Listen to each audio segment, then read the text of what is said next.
Today's video is all about the desserts.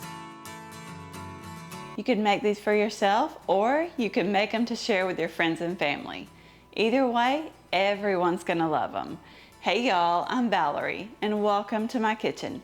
In today's video, I'm sharing 5 delicious dessert recipes because desserts are good any time of the year. Am I right? Okay y'all, let's get started. This red velvet bundt cake has to be one of my new favorites. To begin, in a large bowl, you're going to add in 1 box of red velvet cake mix. And if you want to change up the flavor and use a different cake mix, you totally can. I'm also adding in 1 small box of Instant Cheesecake Pudding mix. Or you could even just use vanilla. Next, I'm adding in 1 cup of sour cream.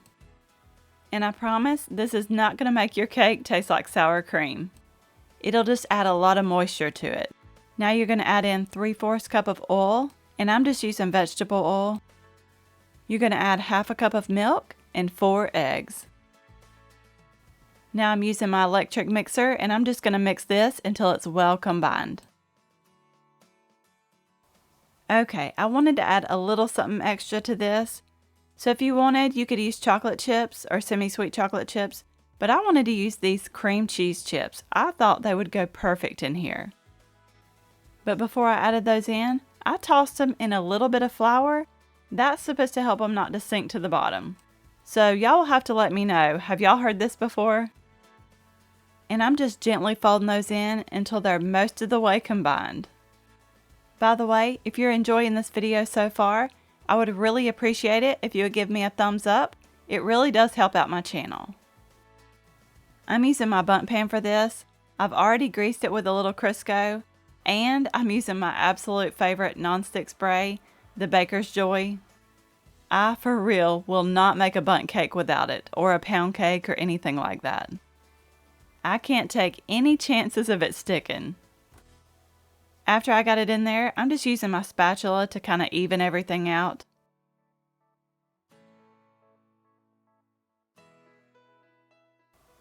Now this goes into the oven to bake at 350 for 45 to 50 minutes. Here it is out of the oven, and it looks perfect so far. I'll let it cool there in the pan for about an hour. This is my favorite part of making a bundt cake, flipping it out onto a dish to see if it all comes out in one piece. And yes, it did good. I'm just going to let it sit here and cool completely. If you want, you can dust it with some powdered sugar. You can leave it just like it is, but I'm going to make some cream cheese frosting to go on top. In a large bowl, I added 1/2 stick of softened butter, 8 ounces of softened cream cheese, and 3 cups of powdered sugar. Now I'm just mixing this until it's well combined. By the way, I did sift my powdered sugar. I don't always, but for this, I didn't want it to have any lumps in it. And you'll want to go ahead and put it on the plate that you're serving it on, because you don't want to try to move it after you've decorated it. I'm just using my cake plate. Now on the video here, those darker spots are way darker than they were in real life. And I'm sure it was just from those cream cheese chips, but they did not turn out burnt. But if you're worried about them, you can just leave them out. I've got my icing in a piping bag, and that first little, whatever you call it, did not turn out good. So I just scraped it off and started over. I'm not doing anything fancy. I'm just doing a little zigzag motion across the top and letting it kind of run down the sides. It didn't run much though, so I had to really do a wide zigzag motion. And then you can go back and touch up whatever needs to be touched up. And before the icing had a chance to set, I sprinkled it with some red sanding sugar. And gold. I did a little bit of gold too. I was so excited about the way this turned out. You can make this without the frosting and it will still be delicious, but I just feel like every red velvet cake should have some kind of cream cheese frosting. You could even sprinkle over some chopped pecans. This cake was absolutely delicious, and I'm definitely going to have to make this again sometime soon. Y'all have to let me know, what is your favorite cake? Okay, I know Christmas is over, but I had a gingerbread cake mix still in the pantry, so I decided to make some gingerbread butter bars. And I am so glad I did. In a large bowl, I added one 14.5 ounce box of gingerbread cake mix, along with 1 stick of melted butter and 1 egg. The recipe called for 1 teaspoon of cinnamon. I did add that. I eyeballed it. But I also added 1/4 teaspoon of ground ginger. Now, you don't want to overmix this because it's going to kind of be like a cookie layer on the bottom. You'll just mix it until just combined. This mixture does turn out very thick, but now we're just going to set it to the side while we grab our pan. The recipe called for a 9x9, but I'm using a 9x13 inch baking pan. I did spray mine with nonstick spray, then I laid in some parchment paper. That'll make it a whole lot easier to lift them out when they're done. Now you're just going to do your best to spread it out into a thin layer. And it will be a very thin layer, so just remember, if you want them a little thicker, just use a 9x9. And I found it easier to use my offset spatula to do that. Now you're just going to push that to the side while we make the filling. In that same bowl there, I added 1 8-ounce block of softened cream cheese, along with 1 stick of melted butter, and yes, that was another stick of butter. These are butter bars. I also added 1 teaspoon of vanilla and 3 eggs.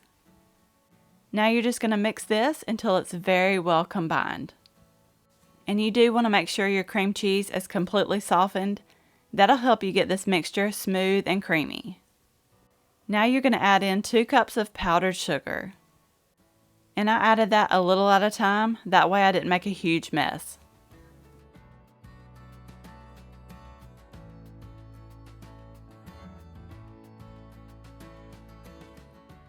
When that's done, you're going to grab that gingerbread layer and pour that mixture on top. So if you've ever had the Paula Deen Ooey Gooey butter bars, these are the same thing, just the gingerbread version. So you can really change up the flavors and turn it into anything you like.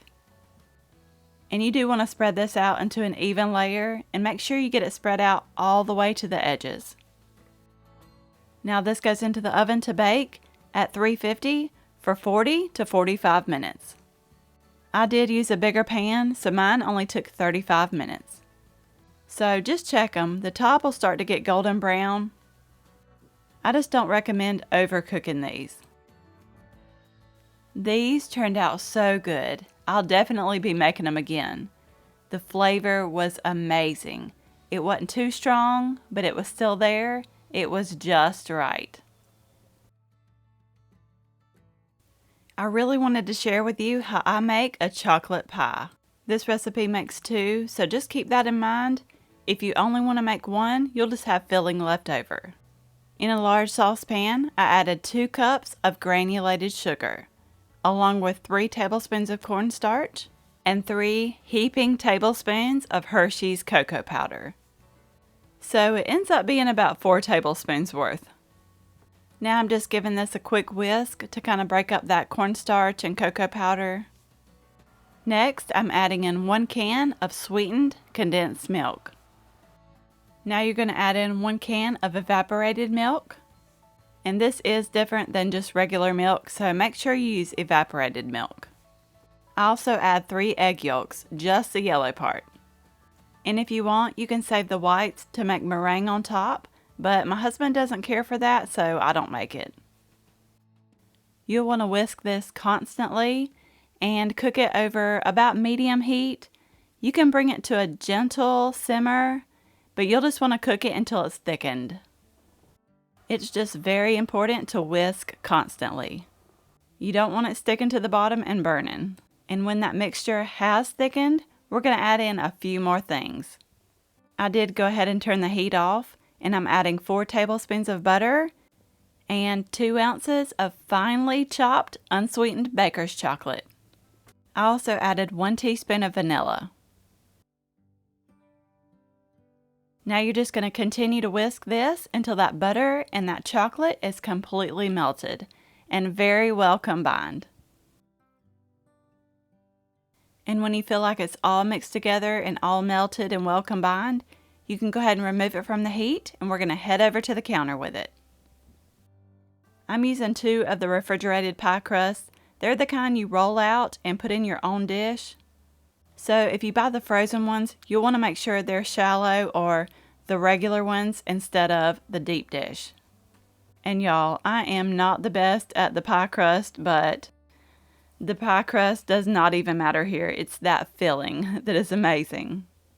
I'm just dividing it evenly between the 2 of those pie crusts. You'll want to let these sit out on the counter to completely cool. Then I always place them in the refrigerator to chill overnight. You'll want to give them a full at least 12 hours to completely set up.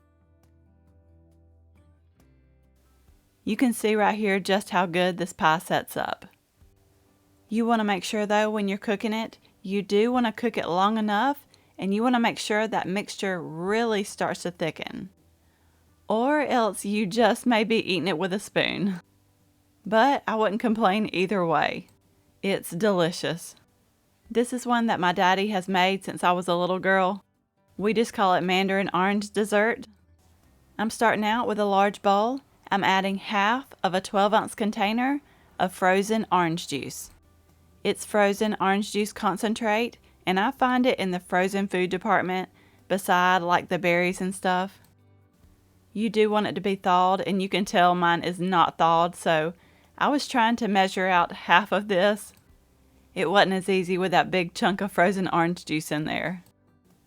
Okay, and then I felt like I added too much, so I had to get some of that back out. And you can add the whole thing, and I'm sure it will still be delicious, but it just won't set up as good. Next, I'm pouring in 1 can of sweetened condensed milk.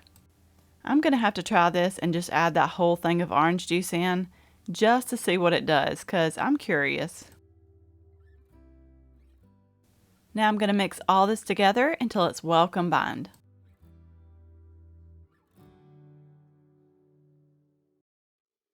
And after you get that all mixed together, you're going to add in an 8-ounce container of whipped topping.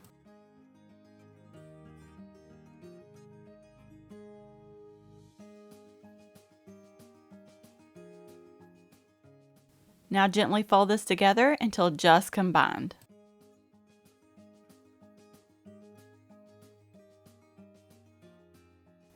Okay, now we're going to add in some oranges. I'm using 2 of the 15-ounce cans of Mandarin oranges. You do want to make sure you drain those very well. And then just add them right on in there. Now you're going to gently stir those in. By the way, if you're new and you love easy recipes, I would really love to have you here. Go ahead and hit that subscribe button down below. That way you get notified of all my future videos, and it's totally free. Okay, I usually use a smaller container to put this in, more like a 9x9, but I was sending this somewhere, and this is all I had, so this is what I used. And I was trying something a little bit new. We always do the graham cracker crust on the bottom, mix the graham crackers with a little sugar and melted butter, and then make the crust on the bottom. But I was trying to do something more like a chocolate eclair and kind of layer it with the graham crackers. And don't get me wrong, it still turned out delicious, but I think doing it this way, it was just too much graham crackers in there. So next time, I will go back to the old way with the graham cracker crust on the bottom. And I'll leave my daddy's original recipe in the description box below. He does make his in a large 9x13. So doing it his way, you would do the full container, 12 ounces of frozen orange juice, and 1 can of sweetened condensed milk, and 16 ounces of whipped topping, and the oranges. And I put some graham crackers in a little baggie and crushed them up. That way I would have something to sprinkle over the top. And I probably used a little more than I had planned here, but I already crushed them up and I did not want to waste them. So this is all done now. Now you want to cover it and place it in the refrigerator to chill for at least 6 hours, but it's even better if you can let it chill overnight. This is one of my all-time favorite desserts. Now, I remember growing up when me and my sister were little, my dad used to make this and especially the chocolate eclair. He made the chocolate eclair a lot, and he still does. But he would make it and let us take it to school for like class parties and stuff. Everyone always loved when we brought things like that. This hot chocolate poke cake was a new one for us, and we absolutely loved it. I'm starting out with a large bowl. You're going to need 1 box of chocolate cake mix. I'm using the triple chocolate fudge, but you can use your favorite. And I'm just mixing this up according to the directions on the back of the box. It called for water, oil, and eggs, but I always use milk in the place of water. Now, I thought I had this ready to go, but apparently I did not have the beaters pushed in all the way. So let's try this again. You're just going to mix it just exactly like you mix up a cake. Just mix it until it's well combined. Because right now we're just making a basic cake here. I am making this in a 9x13 baking dish. And you do want to grease it with something or spray it with nonstick spray. Now just pour in that cake batter.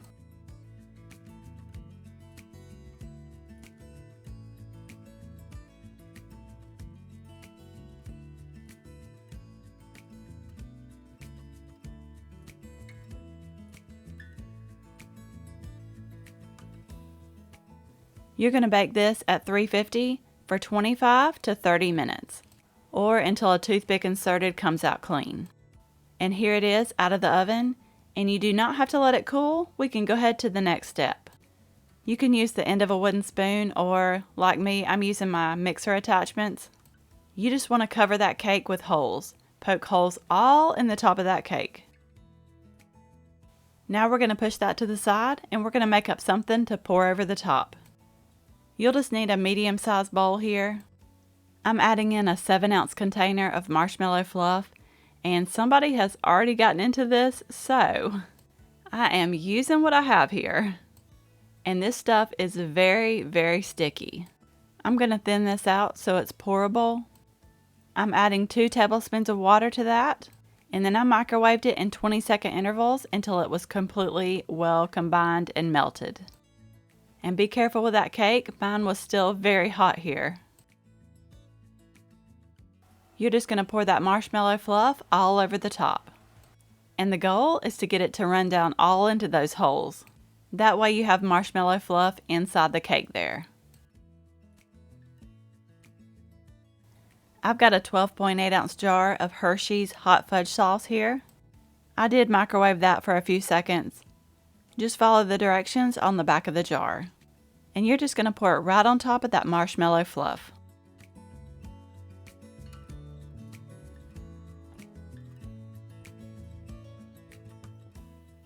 Now just spread it out until it completely covers everything.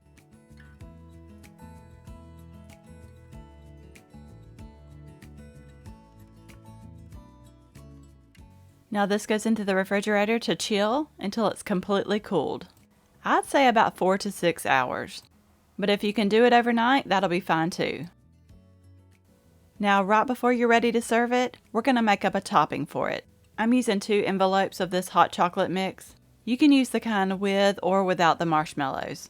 Okay, to that dry hot cocoa powder, I added a couple tablespoons of heavy cream. You don't have to do this, but I just figured that it would mix in better with the Cool Whip this way. I'm using 8 ounces of whipped topping. I'm adding that in, and then I'm going to gently fold it all together. We're just really creating a hot cocoa whipped topping. And I would love to have some ideas from y'all. What kind of recipes you want to see next? What kind of desserts maybe? I do have some appetizers on the way, and Sunday I'm doing 3-ingredient crockpot recipes, so y'all be on the lookout for that. I also have some healthy and low-carb ones coming too. Okay, now I'm just taking that hot cocoa Cool Whip and I'm spreading it all over the top of that cake.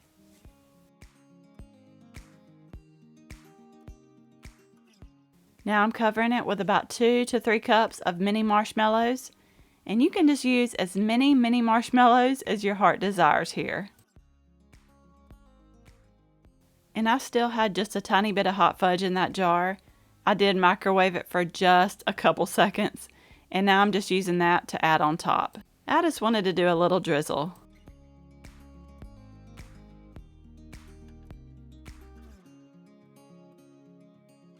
This cake was so good. And I'm telling you, it's even better if it can sit in the refrigerator overnight. That cake really soaks up everything, the marshmallow fluff and the hot fudge. You could even sprinkle it with some graham crackers and call it a s'mores cake. Okay, now I'm gonna have to try that. This cake was delicious. I'm definitely gonna make it again, and I really hope you give this one a try. I really hope you enjoyed this video. You may also like these.